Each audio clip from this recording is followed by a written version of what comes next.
Assalamualaikum warahmatullahi wabarakatuh. Jumpa lagi dengan channel kami, channel yang membahas mengenai dunia pendidikan dan teknologi.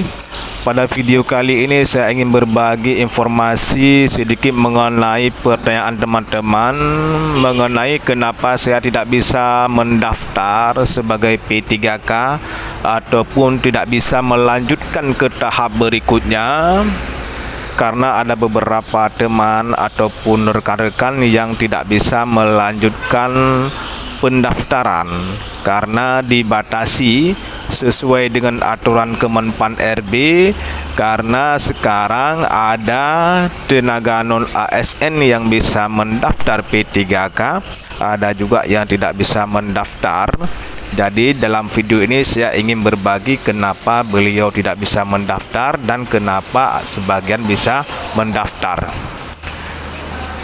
Seperti video yang diterangkan ataupun yang diberikan oleh BKN, kita simak video pernyataan dari pihak Kemenpan RB dan BKN. Saksikan video ini. Jadi sobat BKN, bagi teman-teman atau sobat-sobat yang tidak masuk dalam database tenaga non-BKN, masih ada peluang untuk mengikuti seleksi P3K tahun 2024 ini. Syaratnya adalah tersedia formasi. Tersedia formasi. Satu. Yang kedua, melamar di instansi tempat dia bekerja saat ini. Itu kemudian tadi, walaupun kelulusannya, tetapi prioritas kelulusannya di urutan ketiga. Di urutan ketiga ya. Pertama adalah XTHK 2. Benar. Kemudian tenaga non-ASN yang masuk database. Kemudian tenaga non-ASN yang tidak masuk database dan yang masih aktif bekerja minimal 2 tahun sampai dengan hari ini. Itulah teman-teman yang tidak di database itu bisa melamar di situ. Syaratnya melamar dan ada jabatan yang sesuai dengan kualifikasi pendidikan. Kalau instansi menyediakan formasi untuk jabatan pelaksana, silahkan teman-teman itu bisa melamar di jabatan.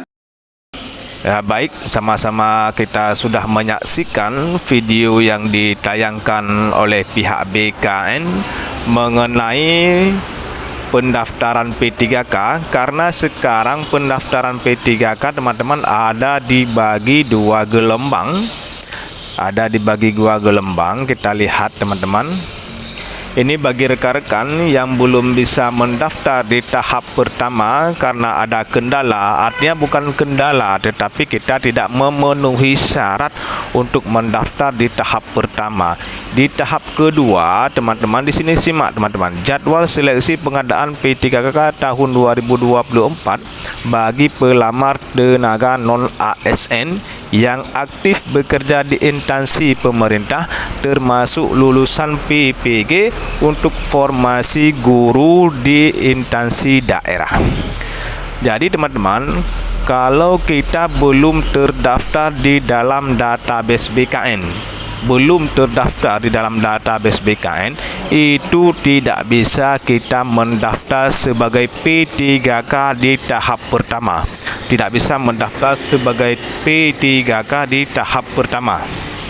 Dan kalau guru yang tidak bisa mendaftar P3K yaitu bagi guru yang belum terdaftar juga di BKN. Dia terdaftar di dalam Dapodik tetapi belum terdaftar di dalam BKN, itu tidak bisa mendaftar sebagai P3K di tahun 2024 ini.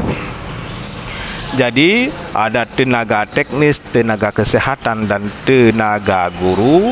Kalau belum terdaftar di dalam database BKN, itu tidak bisa mendaftar di tahap pertama sesuai dengan surat edaran teman-teman. Sesuai dengan surat edaran di sini kita lihat.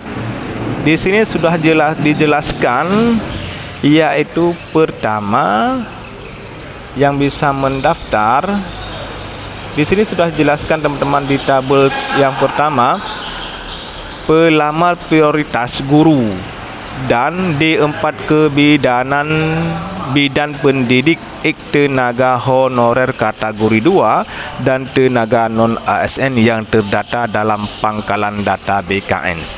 Ini berarti tahap pertama khusus bagi guru yang prioritas. Artinya prioritas itu adalah guru yang P1. Guru yang P1 itu bisa mendaftar di tahap pertama. Yang P1 ini adalah guru yang sudah lulus passing grade di tahun 2021. Dia belum mendapatkan penempatan ataupun belum mendapatkan formasi. Kalau di keterangan lulusnya itu P_TL. P passing grade, TL tidak lulus. Artinya sudah passing grade, tidak lulus, tidak ada formasi. Itu bisa mendaftar di tahap pertama. Ini mereka juga sudah terdata dalam database BKN. Dan D4 bidan pendidik ini, D4 bidan pendidik di tahun 2023 yang sudah ikuti ujian itu bisa mendaftar di tahap pertama ini. Yang selanjutnya tenaga honorer K2. Ini kalau K2 tetap bisa mendaftar di tahap pertama. Dan di tahap kedua juga mereka bisa mendaftar. Dan yang keempat yaitu tenaga non-ASN yang terdata dalam database. Ini selain guru ya, selain guru, tenaga non-ASN, teknis, tenaga kesehatan, ini mereka bisa mendaftar di dalam tahap pertama ini. Mereka bisa mendaftar di tahap pertama ini bagi tenaga-tenaga non-ASN yang terdata dalam database BKN. Selain itu berarti dia menunggu di tahap kedua, teman-teman. Di tahap kedua akan dibuka nanti di tanggal 17 November. 17 November sudah bisa mendaftar. Ini bagi tenaga non-ASN yang belum terdata dalam database tapi masa kerjanya sudah 2 tahun. Baik itu guru ataupun tenaga teknis lainnya. Kalau ada formasi, nanti mereka bisa mendaftar di tahap kedua. Walau belum terdata di dalam database BKN, tetapi masa kerjanya sudah ada 2 tahun berturut-turut, artinya 2 tahun terakhir.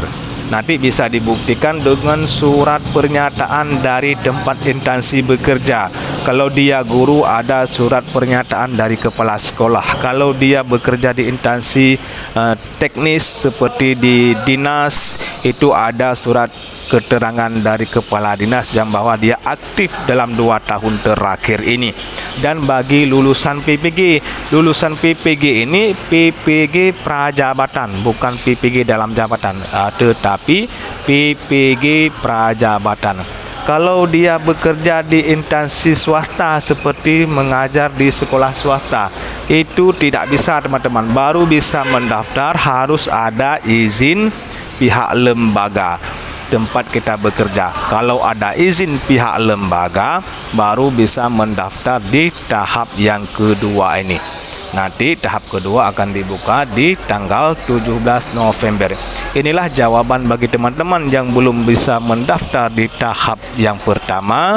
Semoga di tahap yang kedua ini bisa mendaftar karena sesuai dengan aturan BKN. Sesuai dengan aturan BKN, mereka yang belum terdaftar dalam database BKN di tahap kedua, dan bagi guru yang bukan prioritas juga di tahap yang kedua, dan bagi lulusan PPG prajabatan juga di tahap yang kedua. Inilah informasi yang dapat saya sampaikan, semoga bermanfaat. Assalamualaikum warahmatullahi wabarakatuh.